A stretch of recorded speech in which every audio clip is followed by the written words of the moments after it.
एक दफ़ा का ज़िक्र है, एक गांव में एक आदमी रहा करता था। वो खुद को बहुत ज़्यादा अक्लमंद समझा करता था, सिर्फ इसलिए कि क्योंकि उसने अपनी झोंपड़ी को एक आलीशान घर में बदल लिया था। एक दिन एक आदमी एक चिड़िया बेच रहा होता है जो सुनहरे रंग की होती है। वो आदमी अपने दोस्तों को अलविदा कहकर उस पास जाता है और उससे उस चिड़िया के बारे में पूछने लगता है। भाई ये चिड़िया तो आम चिड़िया लग रही है, बस इसके ऊपर सुनहरा रंग हुआ हुआ है। बताओ तुम इसके कितने पैसे लोगे? वो आदमी समझ जाता है कि ये कोई बेवकूफ़ आदमी है।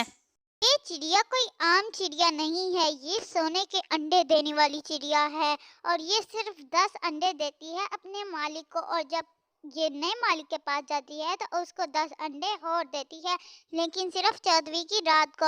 इसको खरीदने में तुम्हें अपना घर बेचना पड़ेगा। चाहे जितने भी पैसे लग जाए, मैं ये चिड़िया खरीद कर छोड़ूंगा। ये लो तुम्हारे पैसे, और अब मैं चलता हूँ। वो आदमी उस आदमी से सुनहरी रंग की चिड़िया खरीद कर चले जाता है। उसके दोस्त उसको समझाते हैं कि उसने घाटे का सौदा किया है, लेकिन अब बहुत देर हो चुकी थी। आज 14वीं की रात थी। वो बहुत ज़्यादा खुश था क्योंकि उसके पास सोने की चिड़िया थी जो सोने के अंडे देती थी। वो पूरी रात जागता रहा। आखिर में उसको नींद आई, लेकिन जब वो उठा तो उसकी चिड़िया ने सोने के अंडे दिए ही नहीं थे। अब वो बहुत पछताया। एक दफा का जिक्र है, एक गांव में मीठा और रामू रहा करते थे। रामू बहुत ज़्यादा अमीर था। मीठे ने उससे उसकी सारी दौलत धोखे से हथिया ली थी। मीठे ने एक जगह खोल रखी थी जहां पर वो गांव के लोगों को उधार देता था और सूद समेत वापस लेता था। बेटा, मेरी बीवी बहुत ज़्यादा बीमार है, क्या तुम मुझे उसके इलाज के लिए 2 लाख रुपए दे दोगे? ठीक है, आप मुझसे 1 लाख रुपए ले लें, लेकिन आपको सूद समेत वापस करने होंगे। अगर आपको लेने हैं तो ले, आज से 1 महीने के बाद 1.5 लाख रुपए मुझे वापस कर दीजिएगा। मगर बेटा, अच्छा ठीक है, आज से 1 महीने के बाद मैं तुम्हें तुम्हारे 1.5 लाख रुपए दे दूंगा। वहाँ पर रामू बहुत ज़्यादा परेशान था। उसके पास खाने पीने के लिए कुछ नहीं था। अब रामू सोच रहा था कि वो अपने दोस्त मीठे से कुछ उधार ही ले ले, और इसीलिए वो चल पड़ता है अपने दोस्त मीठे के पास। मैं तुम्हें 20,000 रुपए तो दे दूंगा, लेकिन तुझे मुझे 25,000 रुपए वापस करने होंगे।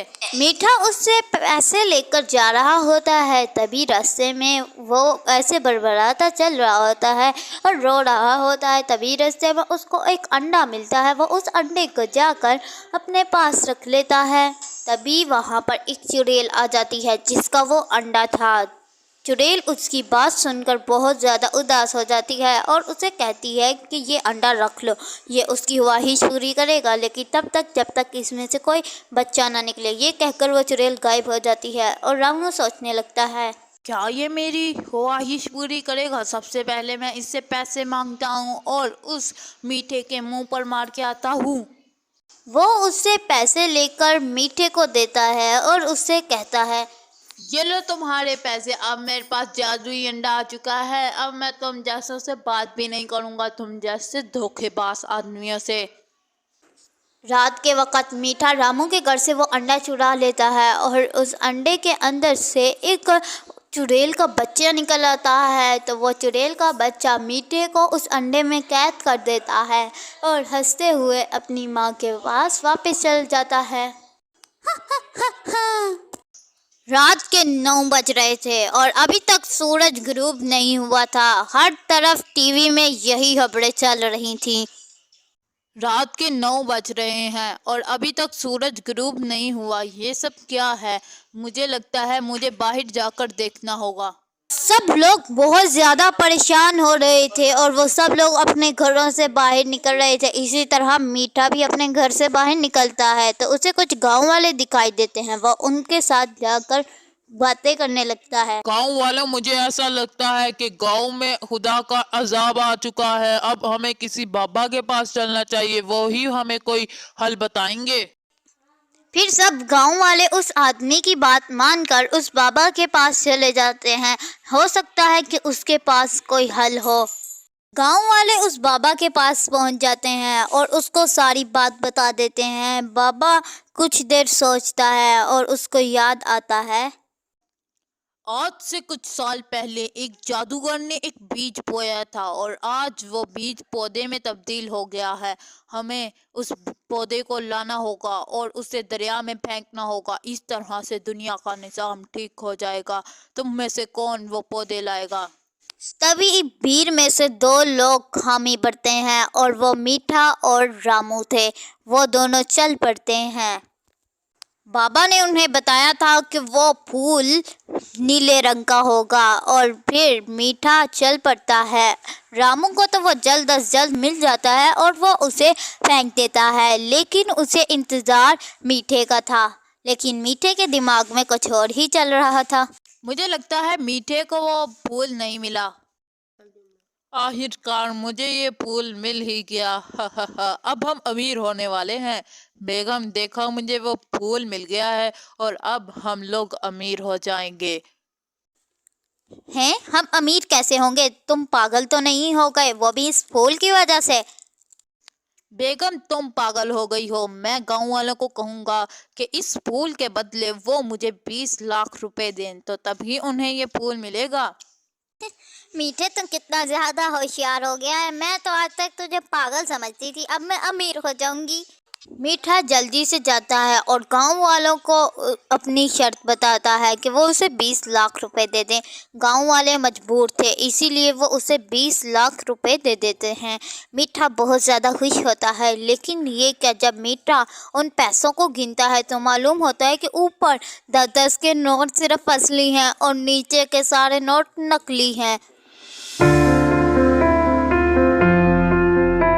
एक दफ़ा का जिक्र है, एक गांव में एक आदमी रहा करता था जो कमज़ोर भैंसों को खरीद कर उन्हें ताकतवर बनाता था, चारा खिलाकर, और उन्हें बेचा करता था। ये भैंस ठीक है भाई, ये भैंस बहुत ज्यादा कमजोर है। इसके कितने पैसे ले रहे हो तुम, मुझे जल्दी से बताओ। भाई इसके 25,000 रुपये दे देना। हाँ, ये तुम्हारे लिए ठीक रहेगा। तुम्हारे लिए सिर्फ मैं कम कर कर बता रहा हूँ तुम्हें। अरे भाई 25,000 रुपये, ये भैंस बहुत ज्यादा कमजोर है। इसके तो 10,000 रुपये दूंगा मैं। तो ये ठीक रहा है, मेरी भैंस है तो बहुत कमजोर, मैं इसको दे देता हूँ। ये देखो, ये भैंस मैं 10,000 रुपये में लाया हूँ। इसको जल्दी से चारा खिलाओ, मुझे 1 हफ्ते के अंदर ये सेहतमंद चाहिए। हाँ साहिब, ये 1 हफ्ते के अंदर आपको मिल जाएगी, बस आप मेरी फीस 2,000 रुपया दे देना। ठीक है साहिब, तुम्हें तुम्हारी फीस 2,000 क्या 3,000 दूंगा अगर तुम इससे 1 हफ्ते में सेहतमंद करोगे। इसके बहुत अच्छे दाम लगने वाले हैं क्योंकि ये सुर्ख कलर की है। साहिब 1 हफ्ते के बाद आप आकर ले जाइएगा, बहुत सेहतमंद मिलेगी। उसी गांव में एक किसान अपनी बीवी के साथ रहा करता था। मौसम आने वाला है खेती बाड़ी का, मुझे अपने खेत में फसल लगा लेनी चाहिए, लेकिन मुझे उसके लिए एक भैंसे की ज़रूरत होगी। हाँ, आप ठीक कह रहे हैं, आपको एक भैंसा ले लेना चाहिए। मैं आपको 25,000 रुपये देती हूँ, जो उनसे मैंने संभाल कर रखे थे। फिर वो किसान भैंस खरीदने चले जाता है। वैसे तो ये भैंस 50,000 रुपये की है, लेकिन ये बहुत ज्यादा सुस्त है, इसलिए आपको 35,000 रुपये की दे दूंगा। भाई साहब, मैं 35,000 रुपये तो नहीं दे सकता। मैं घर से सिर्फ 25,000 रुपये ही लाया हूँ, यही मेरा बजट है। ठीक है भाई, आप ये 25,000 रुपये में ले जाएं, क्योंकि ये सुस्त है इसलिए आपको 25,000 रुपये में दे रहा हूँ। ठीक है भाई, ये लीजिए आपके 25,000 रुपये। किसान गाय को लेकर वहाँ से चले जाता है और उसे अपने खेत में ले जाता है, लेकिन भैंस वहाँ से आगे बढ़ ही नहीं रही थी। किसान को बहुत गुस्सा आ रहा था क्योंकि उसे चूना लग चुका था। फिर किसान के दिमाग में एक तरकीब आती है, वो भैंस के आगे चारा लगा रस्सी से बांध देता है और भैंस चारा खाने के चक्कर में पूरा खेत को चूत देती है। तभी वहाँ से एक सेठ गुजर रहा होता है। वो भैंस की इतनी स्पीड को देखकर बहुत ज़्यादा हैरान हो जाता है और वो उससे उस भैंस को 2 लाख रुपए में खरीद लेता है और इस तरह वो किसान बहुत ज़्यादा अमीर हो जाता है। हा हा हा, ये मैं तुम मुझे 2 लाख रुपए की तो दे ही दोगे, अब इसके आगे तुम्हारा कुछ नहीं चलने वाला। इससे अब मैं और पैसे कमाऊंगा, वैसे भी तुमने खेत जोत लिया है। सेठ साहब ले जाइए। एक दफा का जिक्र है, एक गांव में एक आदमी रहा करता था जिसका नाम रामू हुआ करता था। उनके हालात ठीक नहीं थे। रामू एक किसान हुआ करता था। वो अपनी बीवी और बच्चे के साथ रहा करता था। उसकी बीवी उसके साथ खेतों में काम किया करती थी। एक दिन रात के वक़्त एक चुड़ैल अपनी भैंस को लेकर जा रही होती है। तभी उसको मालूम होता है कि सुबह होने में सिर्फ कुछ ही वक़्त रह गया है। वो रामू के घर के सामने अपनी भैंस को बांध देती है। उसका बेटा सुबह सवेरे उठता है और अपने दरवाजे के सामने भैंस को देखकर बहुत ज़्यादा हैरान होता है। अरे क्या हमारे दरवाजे के सामने भैंस कहाँ से आ गई? अब्बा जान ने तो कोई भैंस भी नहीं खरीदी। अब्बा जान से जाके खुद पूछता हूँ। अब्बा जान ये भैंस कहाँ से आई है? अब्बा जान ये हमारे दरवाजे के सामने भैंस क्या कर रही है? और अब हम इस भैंस का करेंगे क्या? बेटा ये तो सोचने वाली बात है। हाँ, हम ऐसा करते हैं कि इस भैंस के दूध को बेच लेते हैं, इससे हमारे हालात भी ठीक हो जाएंगे और अगर कोई इस भैंस को लेने आएगा तो हम ये भैंस उसे लौटा देंगे। रात के वक़्त वो चुड़ैल अपनी भैंस को ढूंढने आती है, लेकिन उसको भैंस पूरे गांव में नहीं मिलती। वो थक हार कर वापस चले जाती है। रामू ने अपनी भैंस को घर के पीछे बांधा हुआ था। आज उसने अपनी भैंस को घर के आगे बांधा हुआ था और अब वो शादी पर जा रहा था। तभी रात के वक़्त चुड़ैल वापस आती है और अपनी भैंस को वहां से लेकर चली जाती है और जंगल के बीचों बीच उसको बांध देती है। रामू शादी से वापस आते वक्त देखता है कि उसकी भैंस को एक चुड़ैल लेकर जा रही है। वो अपनी भैंस को वहां से चुरा लेता है। वो चुड़ैल अपनी भैंस को बहुत ढूंढती है, लेकिन वो नहीं मिलती। भैंस के दूध को ना पीने की वजह से वो मर जाती है और रामू हंसी खुशी रहने लग पड़ता है। उसके घर के हालात भी ठीक हो जाते हैं और उसका बेटा चिंटू भी स्कूल जाने लग पड़ता है। मैंने फ्रिज में आइसक्रीम रखी थी और साथ में कुछ और चीज़ें भी, लेकिन वो है ही नहीं अंदर। अब मैं क्या करूं? मुझे तो लगता है कोई हमारी फ्रिज में से चीज़ें निकाल कर खा जाता है और चोरी भी करता है। अरे चोरी किसने करनी थी, और वो भी खाने की चोरी? कोई नहीं करता, बच्चों ने खा लिया होगा। तुम ऐसे ही शक करती रहती हो। ये बात तो ठीक है। हाँ, वैसे भी अगर किसी ने चोरी करनी होती तो वो खाने को क्यों चोरी करता? ठीक है। अच्छा, तुम्हारा शक खत्म हो गया है तो मैं अब ऑफिस चलता हूँ, मुझे बहुत ज्यादा देर हो रही है। वो शाम को एक औरत से मिलती है।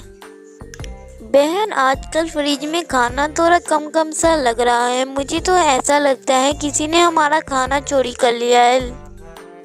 अरे बहन, ऐसा नहीं होता। अगर उसने चोरी ही करनी होती तो वो तुम्हारा खाना ही क्यों चोरी करता? कुछ और चीजें भी तो चोरी कर सकता था ना। तुम्हारे बच्चों ने खा लिया होगा। हाँ, हो सकता है। कल इनके अब्बा जान ने भी मुझे यही कहा था कि बच्चों ने खा लिया होगा, लेकिन मेरे पूछने पर बच्चों ने मना कर दिया था।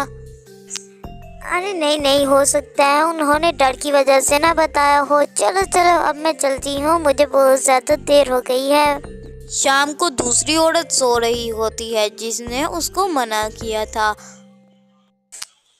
अरे पानी पी लेती हूँ, बहुत ज़्यादा प्यास लग रही है और गला भी सूख रहा है। किचन से जाकर पीती हूँ। वो औरत पानी पीने के लिए किचन की तरफ जाने लग पड़ती है, लेकिन उसको क्या पता था कि आगे क्या होने वाला है। वो देखती है कि एक चुड़ैल उसके घर का सारा खाना लेकर जा रही है।